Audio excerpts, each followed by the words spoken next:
Hello mga Zai! For today's video, I will cook sana ako lagi. Ito mga Zai nunan, aman dyan kong mukbang ganyan, so gibati man tagagutom. Hindi na dyan kumaniwang ani, kaya akong gano'n nakaon naman.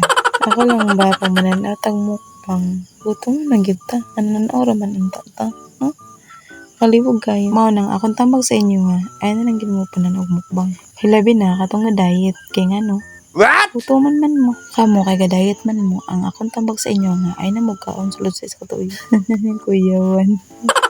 Bita mga Zay. Joke lang Zay. Kasi tinunod na ninyo akong istorya na di mo makawag sa katuig. Okay lang na chubby. Basta healthy. Kaysa niwang. Pero di man healthy. So, wala. Ang mga enzyme. Makaon dyan ta. Kaya di ta makaon. Mamatay na po ta. Ito mga Zay. Fast forward naman ako aning cutting sa pork.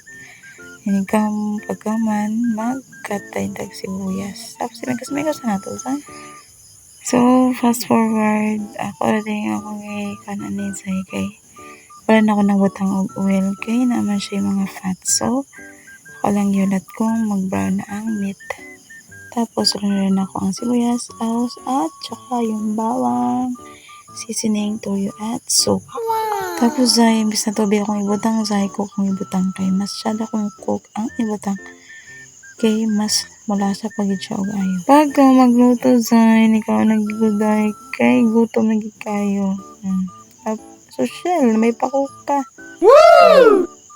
Kay gutom naman kayo. Oh, hala.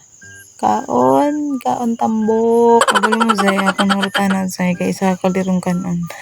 Kuyawan. Bitaw, tinood man na, pero atik ra. Bitaw mga Zay, napa-underrest yun ko Zay, kay kami magiging pakaluto Zay.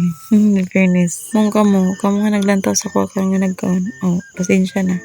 Pero, kung kita ka mo, pagluto mo. Matik. Para daga na ta, mga tambok. Basta ikaw nga naglantaw na, ay nabalangan-langan, pagpalit na, para makalutan ka. So, maura to, ano ang istorya. Salamat sa paglantaw. Goodbye!